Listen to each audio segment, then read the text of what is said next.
અને જે ભલા કાર્યો કરશે, ચાહે પુરુષ હોય કે સ્ત્રી, પણ તે હોય મોમિન ઈમાનવાળા, તો આવા જ લોકો જન્નત સ્વર્ગમાં દાખલ થશે અને તેમને રજ માત્ર અન્યાય નહીં થવા પામે.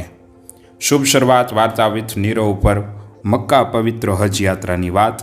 કાબા મક્કા શહેરમાં આવેલ પ્રતિષ્ઠિત અને પવિત્ર ઘર કે જેની દિવાલો અલ્લાહની આજ્ઞા અનુસાર પૈગંબર હઝરત ઇબ્રાહીમ અને હઝરત ઇસ્માઇલે ઊભી કરી હતી.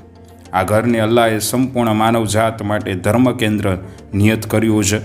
તેના જ તરફ મોઢું કરીને નમાઝ, સલાત, ઇબાદત કરવામાં આવે છે. ચંદ્રની ગતિ મુજબ મક્કા પવિત્ર હજ યાત્રા ઇસ્લામના સૌથી પવિત્ર સ્થળ ગ્રાન્ડ મસ્જિદ ખાતે કાબાની પરિક્રમા થાય છે. વિશ્વભરમાં દર વર્ષે 15 લાખથી 20 લાખથી વધુ લોકો હજ માટે મક્કામાં આવતા હોય છે.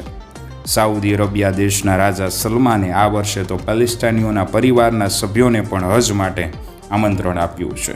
કારણ કે સાઉદી અરેબિયાના વિશ્વ નકશામાં તમને ઇજિપ્ત છે, ઓમાન છે, એ બધા દેશો છે એ નજીકમાં છે, એ જોવા મળશે. એટલા માટે યાત્રાળુઓ કાબાની 7 વાર પ્રદક્ષિણા તવાફ કરીને હજની યાત્રા શરૂઆત થતી હોય છે. ત્યારબાદ પ્રાર્થના કરવી એટલે કે કુરાન વાંચવા માટે મીનામાં રોકાય છે. ઇબાદતનો સંબંધ મનુષ્યના સંપૂર્ણ જીવન સાથે છે. માઉન્ટ આરાફાત, મુઝદલિફામાં યાત્રા છે એ આગળ વધે છે.